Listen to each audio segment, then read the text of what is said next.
Pour connaître nos droits et les faire valoir, informons-nous sur conseilnational.fr. On pourrait commencer cette émission avec des gros titres du style Macron prend en otage la démocratie et met en danger le pays, mais non, militant du sourire et du bien-être, cette émission débutera par un hommage à l'univers pour nous avoir donné une si belle saison et un autre hommage au CNTF-CH pour y être présent pendant cette saison estivale. Bonsoir à vous les amis, voici la France libre avec Bruno, avec Philippe, avec Jean-Pierre et avec vous autres qui nous regardez. Merci d'être présents, bonsoir, bienvenue. Super, merci de ton accueil et de ton introduction qui nous rappelle que nous sommes des êtres humains et qu'on a envie aussi de joie et d'humour. Voilà. Merci à tous pour ça. Bonsoir à tous, bonsoir à toutes. Moi, je vais saluer tous ceux qui sont en vacances et puis tous ceux qui ne sont pas en vacances.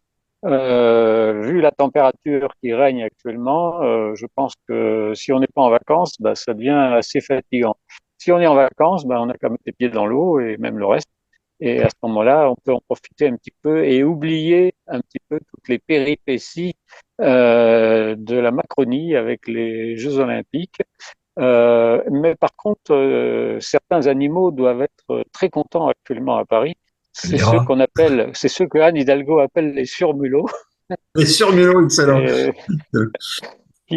Qui doivent nager avec confort et joie dans les eaux de la Seine, qui sont d'une propreté plus que douteuse, malgré le fait d'avoir balancé 1,4 milliard par la fenêtre. C'est les mulots qui montent sur le dos des nageurs du triathlon, c'est ça, c'est des surmulots, c'est des mulots qui montent sur le dos des triathlètes, ouais, d'accord. Ouais, tout à fait. Très bien. Vous avez de l'actualité peut-être ? Malheureusement, toujours cette actualité toujours violente. Le responsable politique du Hamas qui a été tué en Iran. Alors, c'est pas aujourd'hui, c'était pas tout à fait hier non plus, c'était avant-hier, je crois. Cette actualité-là, elle nous enfonce un petit peu plus, évidemment, dans un projet belliqueux et forcément mortifère. Elle est faite pour inquiéter, elle est faite pour menacer aussi bien les gens d'Iran et du Hamas que les gens comme nous, d'Occident donc. Et donc, on a une course à l'échalote sur comment je vais faire, moi, en tant qu'agent provocateur d'un pays qui cherche à se défendre tout en attaquant les autres, comme disait Coluche, quand il ne cherche pas, et quand il est attaqué, il pense qu'à se défendre, quoi. Même quand il n'est pas attaqué, il ne pense qu'à se défendre. Voilà, ça me revient. En parlant d'un certain Bob. Et donc, c'est un petit peu ça pour certains pays dans le monde aujourd'hui qui pensent qu'à se défendre, même s'ils ne sont pas attaqués. Alors, ils ont été attaqués, en l'occurrence, on ne sait pas tout à fait les circonstances, bien par eux, par eux-mêmes, par un faux drapeau, ça c'est un débat dans lequel je rentrerai pas. Mais toujours est-il qu'aujourd'hui, il est évident que la violence appelant la violence, il est temps d'y mettre fin au Moyen-Orient et dans un peu plus au nord également. Et que ça, c'est vraiment une actualité qui nous préoccupe. Qui a pour but de déclencher, c'est-à-dire de déclencher quoi ? De déclencher des choses encore pires, d'élargir le conflit, évidemment, le conflit dans tout le Moyen-Orient, évidemment, hein, tout en prenant en compte les grands changements tectoniques qui apparaissent sur le plan économique, puisqu'on est en pleine dédollarisation en ce moment, comme vous le savez tous. Et que cette dédollarisation est très probablement à l'origine d'une course à l'échalote pour tuer tout le monde avant que le dollar ne vaille plus rien, quoi. C'est un petit peu ça que je retiens. Voilà pour l'actualité, mais évidemment, une fois qu'on a dit tout ça, qu'on a dénoncé les choses et qu'on les a exposées, eh bien, elles ont plus de chances de ne jamais arriver. Voilà. Alors moi, je vais exposer quelque chose, c'est que la démocratie toujours bafouée, évidemment, puisque notre surveillant en chef actuellement n'a toujours pas nommé son Premier ministre, et puis le reste également. Donc, va-t-il passer par l'article 16 et se donner tous les pouvoirs ?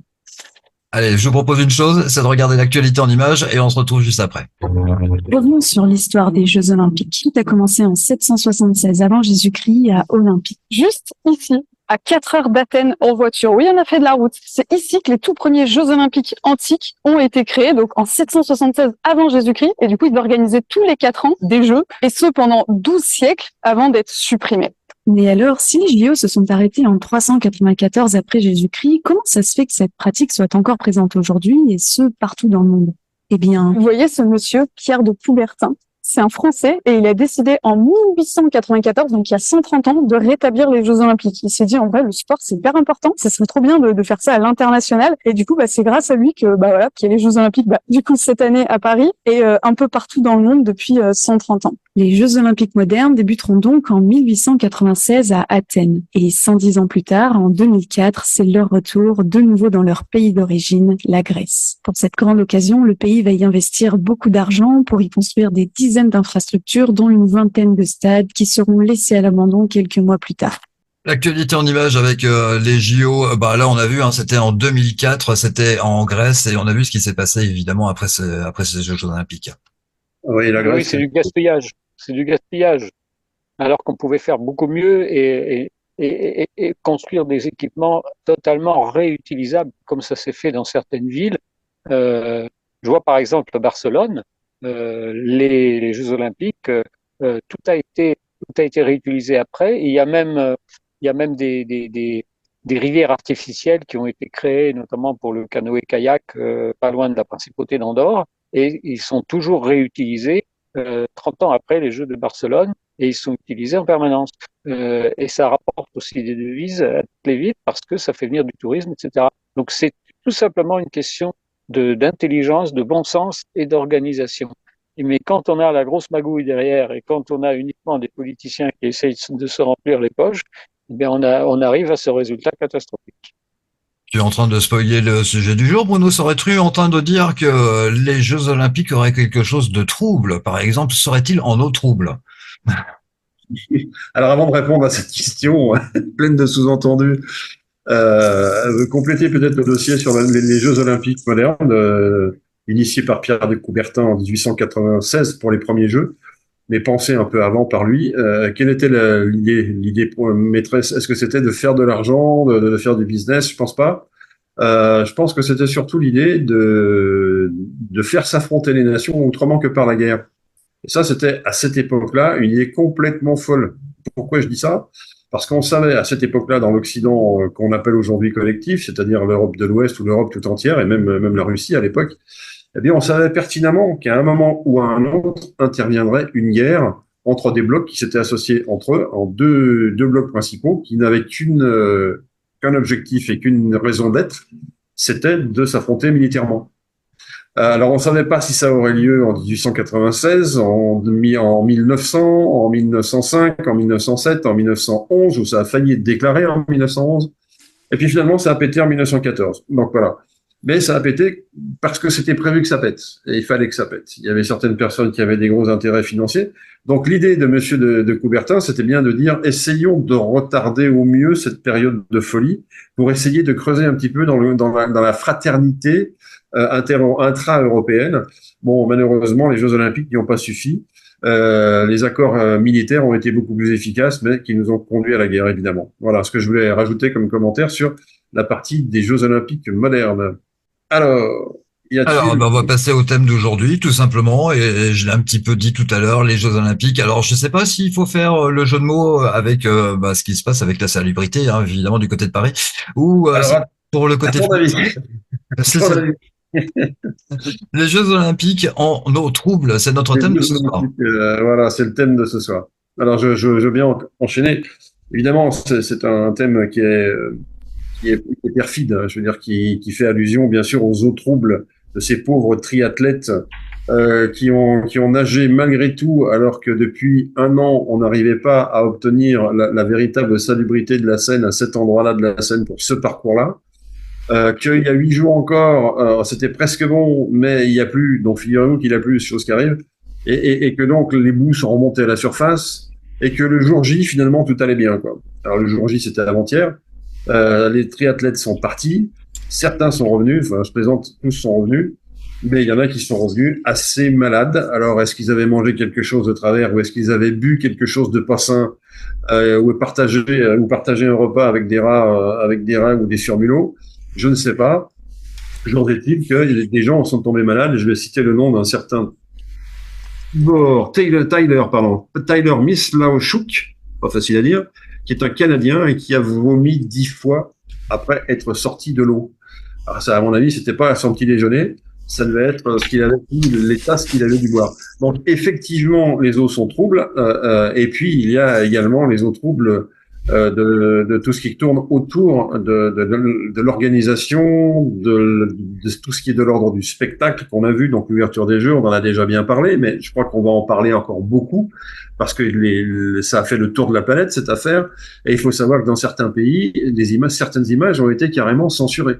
C'est-à-dire qu'il y a des Chinois, il y a des Américains, je crois aussi, qui ont censuré des images parce que ça choquait l'entendement du citoyen moyen, quoi. Voilà. Donc, on a fait quand même très fort. Et là aussi, on est dans une forme de provocation. On est toujours dans la provocation. Je pense que le maître mot de ces choses qui sont en train de se passer, de se dérouler sous nos yeux, que ce soit en Occident ou que ce soit aux États-Unis d'Amérique, c'est la provocation. La provocation à la guerre, la provocation sur les convictions religieuses des uns et des autres, à savoir qu'on peut critiquer certaines religions sans aucun problème, mais il y en a d'autres qui sont plus tabous, et vous partez directement entre deux gendarmes si jamais vous avez le mauvais goût de critiquer quoi que ce soit.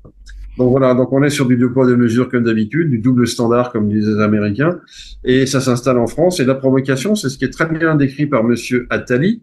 Monsieur Attali, qui dans une capsule, on va appeler ça comme ça, le jour de l'inauguration, en l'occurrence, le jour même, hein, il fait sa capsule, et il dit quoi? Il dit en substance que soit de deux choses une, soit ce qu'on a vu, ce qu'on vient de voir de cette inauguration, passe dans les mœurs, et dans 10 ans, on aura oublié que quelqu'un avait été choqué par ça, ou bien on aura atteint le sommet de la provocation, justement, et qu'il y aura un sévère retour en arrière vers des choses plus classiques, et que ceux qui ont voulu insister, ben, ma foi, il faudra qu'ils aillent se faire voir ailleurs, quoi. Voilà.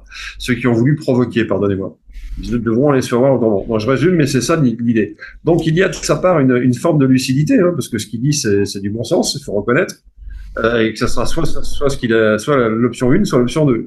De ce point de vue-là, il a tout à fait d'accord.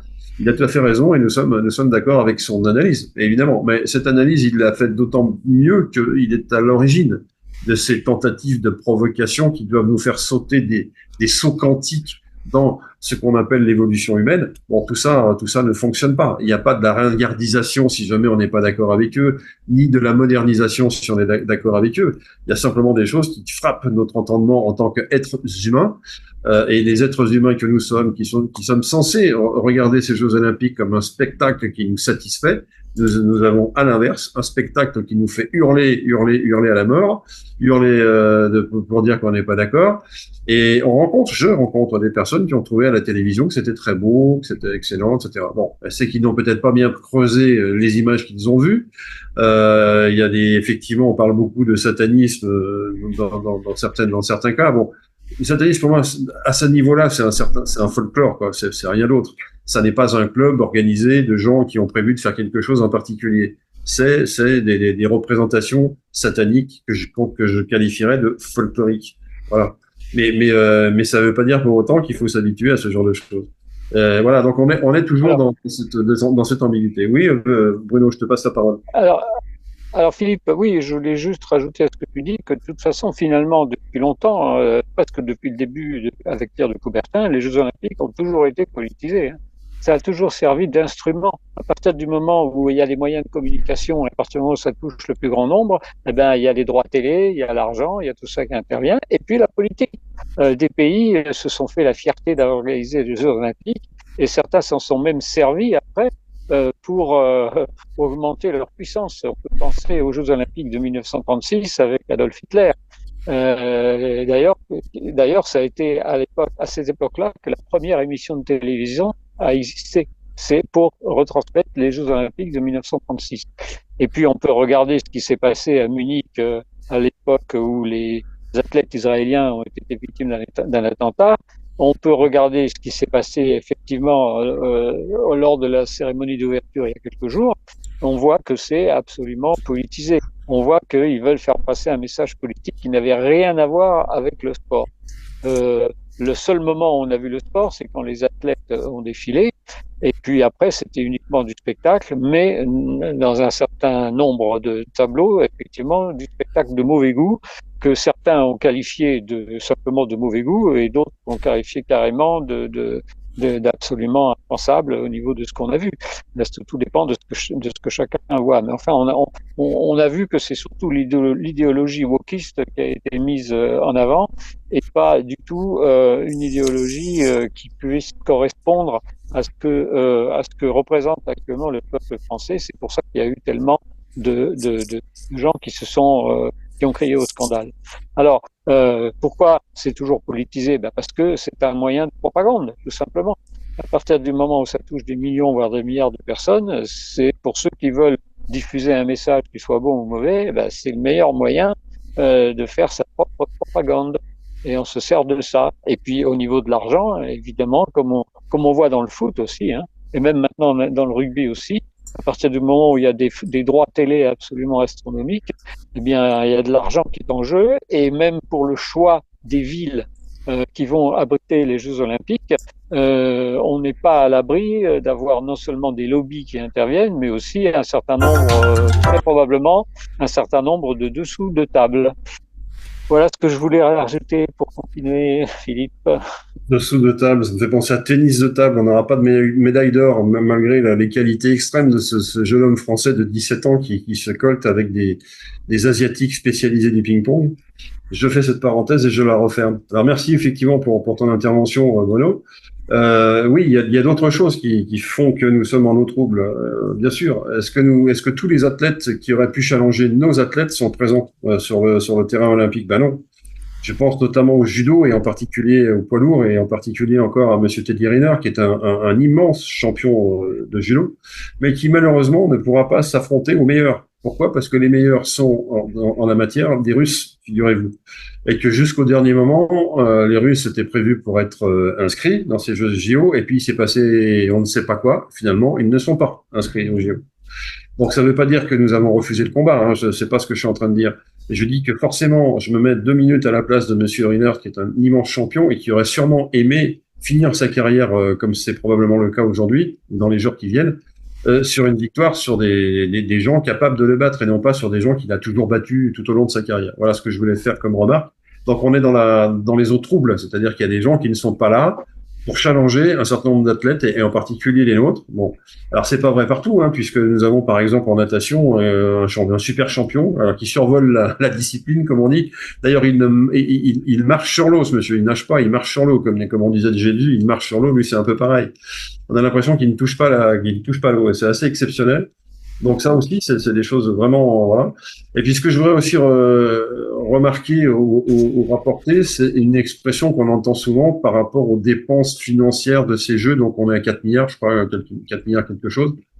Et il est dit que les Jeux de Paris paieront les Jeux de Paris. Alors je vois pas d'autre solution que de faire payer des places à un certain nombre de gens qui vont payer effectivement des places suffisamment chères pour pouvoir amortir l'investissement. Bon, il s'avère 2 choses, c'est que premièrement, il n'y a aucune Olympiade par le passé qui est retombée, je dirais, qui est rentrée dans ses fonds. Hein. Il a toujours toutes les Olympiades ont été pas forcément des gouffres. Dans tout cas, pour la Grèce, oui, ça a été un gouffre. Pour d'autres pays, ça a été plus limité, mais c'est toujours un budget négatif. Voilà. Alors ça c'est le point le plus important. Et puis j'aimerais qu'on m'explique comment et pourquoi surtout les jeux paieront les jeux. Et puis surtout je me dis si jamais c'est payé par les spectateurs, et là je suis quand même étonné. J'ai l'impression lorsque je vois la chaussée, lorsque la chaussée est filmée, qu'on a quelquefois des plans larges, qui sont extrêmement rares ces plans larges. On voit jamais ce qui se passe autour. Eh bien on voit dans les rues et ailleurs qu'il n'y a pas grand monde, hein, tout simplement. Alors, comment vont-ils pouvoir se payer avec une aussi faible audience, je dirais, hein, voilà. Donc toutes ces questions-là restent ouvertes. Voilà. Alors pourquoi des plans serrés? Effectivement, c'est pour ne pas montrer que les gens sont pas là. Alors on pourrait se dire, tiens, mais c'est la suite du confinement. Mais il n'y a plus de confinement, hein, mesdames et messieurs. Vous pouvez sortir librement. Hein. Alors librement plus ou moins, puisqu'il y a des zones qui sont des zones d'exclusion dans lesquelles les voyageurs ne peuvent plus aller, à moins d'être inscrits, d'avoir le badge qui va bien pour franchir telle et telle barrière. Donc c'est un peu le parcours du combattant pour se rapprocher des Olympiques, des athlètes. Donc c'est un peu ça. Mais bon, malgré ça, on se dit, mais ils vont pas être assez nombreux pour amortir toute cette Olympiade. Et puis ce que je voudrais aussi remarquer, c'est que à la moindre pluie, certes pluie d'orage, certes, eh bien, une épreuve comme celle du basket à 3 ou 4, je ne sais plus, donc on me pardonnera, une très belle épreuve d'ailleurs, eh bien, qui finit, si je puis m'exprimer ainsi, en eau de boudin, puisqu'il se met à pleuvoir. Dans la mesure où le terrain de basket lui-même est couvert, jusque-là tout va bien. Il y a autour une bonne dizaine de rangées de spectateurs qui sont également aux abris si jamais l'eau a le bon goût de tomber verticalement. Mais si jamais il y a un petit peu de vent, comme ça a été le cas hier, eh bien, hop, tout le monde est rentré à la maison, quoi, y compris les joueurs, quoi. Donc voilà, c'est se faire bloquer par des intempéries qui étaient quand même prévisibles, bien sûr, et pour lesquelles il aurait fallu, me semble-t-il, avoir une organisation un peu différente avec des chapiteaux notamment un peu plus grands. Là, ils ont fait le pari de l'ouverture aux 4 vents. Ça aurait pu être génial s'il n'avait pas plu. Je reconnais que c'est un pari qui aurait pu être bien, mais qui est perdu en l'occurrence. Donc pas de chance. Donc nos chances de médaille ne sont pas obérées, hein, ne sont pas enlevées, mais pour le spectacle, c'est pas terrible. Voilà ce que je voulais dire. Et s'il y a d'autres commentaires. Là, encore une fois, c'est encore la preuve d'un manque de bon sens et de réflexion par rapport aux gens qui ont construit, qui ont organisé ça. Pourtant, ils ont eu le temps de le faire, hein, mais bon. Là, on voit encore l'incompétence de cette oligarchie. Alors moi, je voudrais revenir rapidement sur la notion d'effet d'annonce. Voilà. Revenons rapidement sur ce qui s'est passé sur la pollution de la Seine. Alors, bien sûr qu'il était hors de question de faire nager qui que ce soit dans des conditions sanitaires qui ne fussent pas au top, hein. Voilà. Et je pense qu'il y a des laboratoires, y compris étrangers, qui auraient pu analyser l'eau. Je pense que si j'étais responsable sportif de certains athlètes d'autres pays que la France, ben je ferais analyser l'eau de la Seine à ce moment-là. Et j'irais voir l'organisation des JO pour leur dire, dites donc, elle n'était pas propre la flotte, hein. Voilà, c'est pas bien. Souvenons-nous que lorsque nous avons une piscine, n'importe laquelle, en France, qui est supposée être contaminée par quelque chose de dangereux, on ferme la piscine.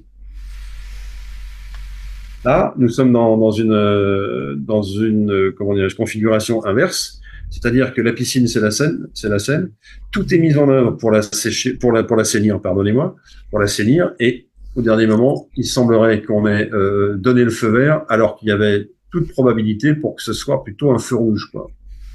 Donc, on est sur un passage en force avec des conséquences. Il y a forcément des gens qui vont tomber malades, pas être bien, etc. On leur souhaite évidemment prompt rétablissement. Mais les aspects sanitaires n'ont pas été respectés pour cause d'urgence et d'impérialisme du planning, en quelque sorte. Mais tout ne justifie pas tout non plus, hein. Ou alors, si un gouvernement justifie tout partout, ça veut dire qu'il faut se cacher, quoi. Ça veut dire qu'à un moment donné, il n'y a plus de règles. Ça veut dire que les règles qu'on croyait établies ne le sont plus. Ça veut dire que dans un pays comme la France, de règlements, justement, et notamment de règlements sanitaires, tout est en train de ficher le camp. Ça, c'est véritablement l'information la plus importante. Et quand on nous dit que tout va bien et qu'on a donné le feu vert, j'aimerais bien voir les rapports de laboratoire, qu'ils soient publiés, ce sera la moindre des choses. Ça, on risque de s'apercevoir que l'autorisation a été donnée contre toute attente. Alors, il y aura une chaîne de responsabilité, à mon avis, qui va se développer, hein. C'est-à-dire que l'ampiste, celui qui a tenu la pipette pour tester l'eau, etc., et la porter au laboratoire, c'est lui qui va tout prendre. Quand d'autres ne prendront pas grand-chose, juridiquement parlant, hein, je me comprends.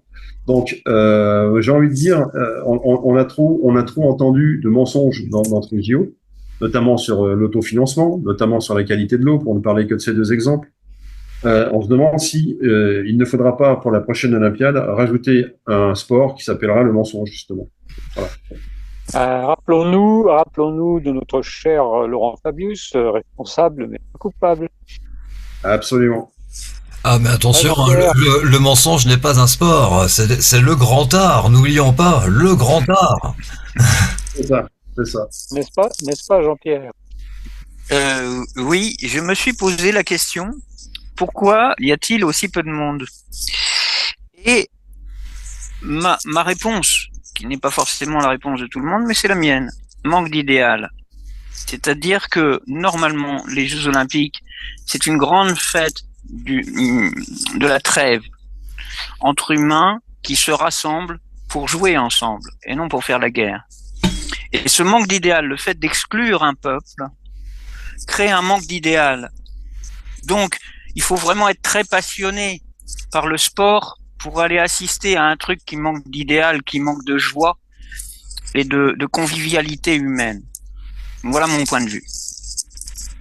Alors, pour aller dans ton sens, je suis complètement d'accord avec ça. Alors, des moments de joie, personnellement, j'en ai vu dans mon poste de télévision, hein, notamment chez les escrimeurs, je crois. Ils nous ont montré ce que c'était que d'être joyeux. Ils étaient vraiment contents, hein, et ils sautaient sur la table comme des cabris. Donc, il y a eu des moments de joie. Il y a eu des moments de joie, mais assez circonscrits. C'est-à-dire qu'ils étaient circonscrits à quelques personnes présentes et on pouvait pas les approcher. Et il y avait que les caméras de la télévision qui, à distance, pouvaient relayer l'événement dans les foyers. Voilà. C'est ça qui, à mon avis, c'est plus ça qu'il faut regretter. Quand un match de foot est terminé, bien souvent, les joueurs s'approchent des spectateurs et puis les physiquement et restent avec eux physiquement. Là, les spectateurs sont très loin. Nous sommes derrière nos écrans de télé à grande distance et il y a plus grand monde. Et il y a plus grand monde physiquement présent physiquement pour les épreuves, quoi. Et quand on entend les applaudissements régulièrement de la foule et que la caméra élargit un petit peu le plan, voilà. On s'aperçoit qu'il y a personne. Donc ces bruits sont totalement truqués, quoi. C'est des applaudissements, des cris de joie. C'est totalement voilà. Voilà, donc on est sur le faux semblant et sur le mensonge. Voilà. Comme dans une série Z où lorsque l'on veut faire rire donc les personnes, eh ben on balance des applaudissements, ce genre de choses. Ouais. On connaît bien. Donc, ils sont très forts en politique, hein, parce que moi j'ai vu la réélection de monsieur Édouard Philippe du côté du Havre, merveilleuse ville d'ailleurs. Les gens en bas étaient en train de le huer. Par contre, à la télévision, sur BFM, on entendait des applaudissements. Vous voyez, c'est génial. Voilà, c'est ça. Selon que voilà. Alors c'est le Havre de grâce, évidemment, dont tu veux parler. Hein. Absolument, c'est bien celui-là, oui. Merci de respecter le nom originel de cette ville. Bon, eh bien pour clore cette émission, je vais faire un petit peu ma promo. Ouais, bah oui, forcément, parce qu'avec ce qui se passe, j'étais obligé de réagir. J'ai créé des Olympiades, mais les Olympiades du Farniente. Vous voyez, sur la plage, juste derrière, il y a des matelas, des parasols, des mètres cubes de limonade. Vous êtes tous invités, histoire bien que nous fassions les Olympiades de la détente. Les amis, excellent week-end. On se retrouve à partir de lundi pour une nouvelle émission du Conseil national de transition français, Canal historique. Merci Bruno, merci Philippe, merci Jean-Pierre, merci à vous. Excellent week-end, reposez-vous bien et soyez en forme à partir